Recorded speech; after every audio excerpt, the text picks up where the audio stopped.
उत्तरा से कि तुम्हारे पुत्र ने जन्म के पहले ही परीक्षा दे दी है, इसलिए तुम्हारे पुत्र का नाम होगा परीक्षित।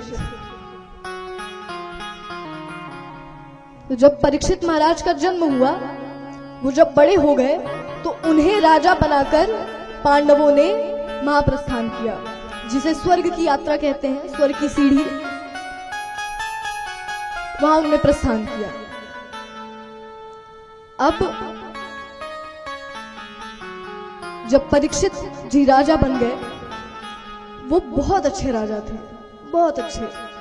प्रजा वाले सब इतने खुश थे उनसे, सबके सबको लगता था कि राजा हो तो ऐसा। परीक्षित महाराज ने 3 अश्वमेध यज्ञ करवाए, उनका विवाह हुआ, सबसे बड़े पुत्र का नाम था जन्मेजय, और फिर वो दिग्विजय यात्रा के लिए निकलते हैं। तो दिग्विजय यात्रा में रास्ते में उन्होंने एक अजीब दृश्य देखा। पहला कि एक गौ माता, एक गाय, वो अधमरी अवस्था में है, उसके बगल में एक बैल है जिसके 4 पैरों में सिर्फ 1 पैर बचा है, और एक शूद्र दाम्पत्य उसे तेज तेज मार रहा है। तो राजा परीक्षित ने कहा, मेरे राज्य में ऐसा अधर्म, कौन हो तुम? तो उसने उत्तर दिया, मैं कलयुग हूं, और ये जो बैल दिख रहा है ये धर्म है। कलयुग में धर्म का सिर्फ एक स्तंभ बचेगा, और ये जो गाय है इसे धरती का प्रतीक कहा गया है। तो राजा परीक्षित कहते हैं, तुम यहां क्या कर रहे हो? बोलते हैं, कलयुग में तो मेरा स्थान होगा हर जगह। तो राजा परीक्षित कहते हैं, अच्छा, मैं तुम्हें जीवित नहीं छोड़ूंगा। तो उन्होंने अपनी तलवार निकाली और कलयुग की तरफ सीधा गया। कलयुग का रे एक लक्षण है मुझ में, अच्छा माफ करो, एक अच्छा लक्षण है मुझ में। राजा परीक्षित ने कहा, क्या? उन्होंने कहा, कलयुग में भगवान के नाम लेने से व्यक्ति को मुक्ति मिल जाएगी, सिर्फ भगवान के नाम को लेने से। राजा परीक्षित ने कहा, ठीक है, मैं तुम्हें मार नहीं रहा हूं, तुम यहां नहीं रह सकते, यहां से जाओ। राजा परीक्षित के इतना कहने पर कलयुग ने कहा, मैं कहां जाऊंगा? तो राजा परीक्षित ने कहा, वहां जाओ जहां झूठ बोला जाता है, जहां गलत कार्य किया जाता है। कलयुग ने कहा, वो सब तो ठीक है, मुझे स्वर्ण में स्थान चाहिए, सुवर्ण यानी सोने में। राजा परीक्षित ने कहा, ठीक है।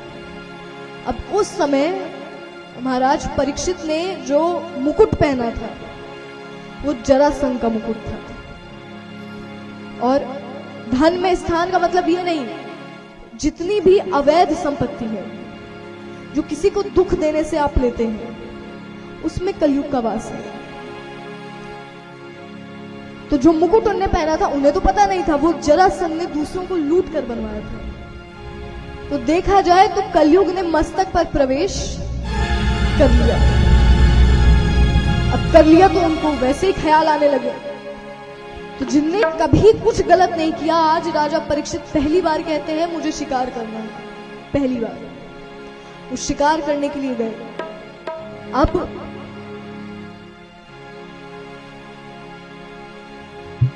उन्हें प्यास लगी, किसी कुटिया पर गए, वहां पर शमीक ऋषि तपस्या कर रहे थे। तो राजा परीक्षित ने देखा, उन्होंने कहा, मुझे प्यास लगी है, मुझे पानी दीजिए।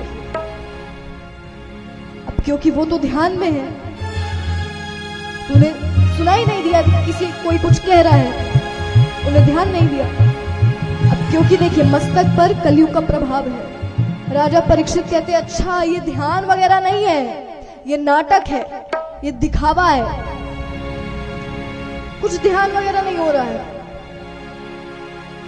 तो राजा परीक्षित ने अपनी बाण की नोक से एक मरे हुए सांप को शमीक मुनि के गले में डाल दिया।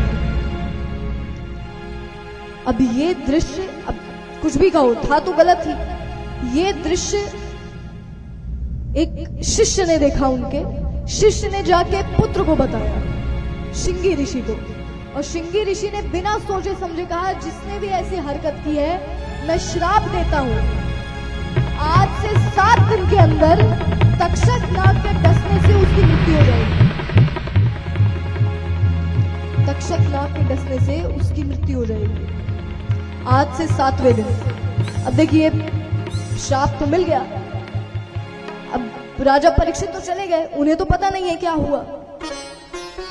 यहां जब श्रृंगी ऋषि आते हैं, शमीक ऋषि की आंखें खुली, उन्हें देखा ये क्या है। तो श्रृंगी ऋषि कहते हैं, पिताश्री चिंता मत करिए, आपका प्रतिशोध मैं ले चुका हूं। शमीक मुनि कहते, कौन सा प्रतिशोध, और तुमने क्यों लिया? मैं खुद भी सक्षम हूं प्रतिशोध लेने में, तुमने क्यों लिया? उन्होंने ध्यान में पूरा दृश्य देख लिया, कौन आया था। जब सब कुछ देखने के बाद उनकी आंखें खुली, तो शमीक मुनि ने कहा, ये तो राजा परीक्षित थे, ये तो बहुत अच्छे राजा हैं, तुमने इन्हें क्यों शाप दिया? तुम्हें पता भी है इनके बारे में? तो यहां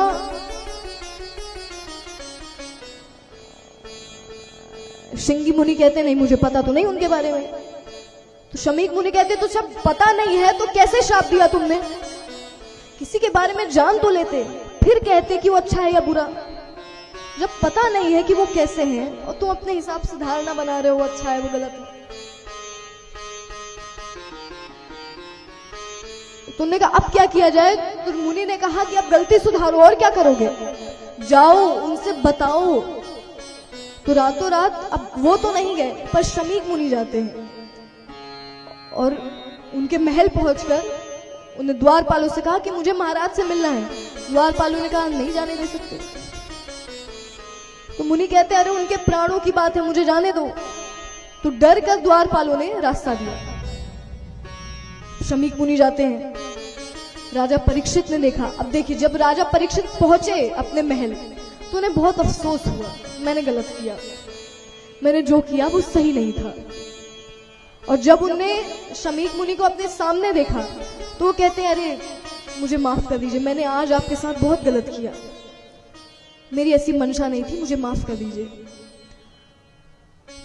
तो शमीक मुनि कहते हैं, वो सब तो ठीक महाराज, पर आज से 7वें दिन आपकी मृत्यु हो जाएगी। उन्होंने कहा क्या? अब ये सुनकर महारानी तो मूर्छित हो गई। और अब महाराज कहते हैं, अब मैं क्या करूं, अब आप बताइए, अब मुझे क्या करना चाहिए? आपने ऐसा कह दिया, अब मेरा तो सब कुछ चला गया। अब 7 दिनों के अंदर मुक्ति कैसे होनी है, आप ये बताइए। शमीक मुनि कहते हैं, अब तो मुझे भी नहीं पता, 7 दिन के अंदर कैसे कल्याण होगा? ये तो ना के बराबर अवधि है, लोग जन्मों जन्मों तपस्या करते हैं भगवान के लिए, 7 दिन में क्या ही हो जाएगा?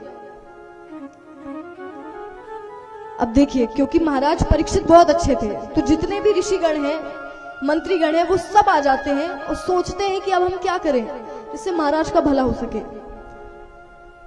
अब संजोग से देखिए, उसी रास्ते से सुखदेव मुनि जा रहे थे।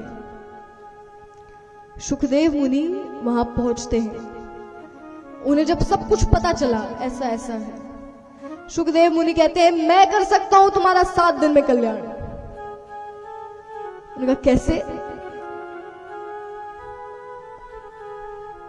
तो सुखदेव मुनि कहते हैं, मेरे पास श्रीमद् भागवत कथा का शस्त्र है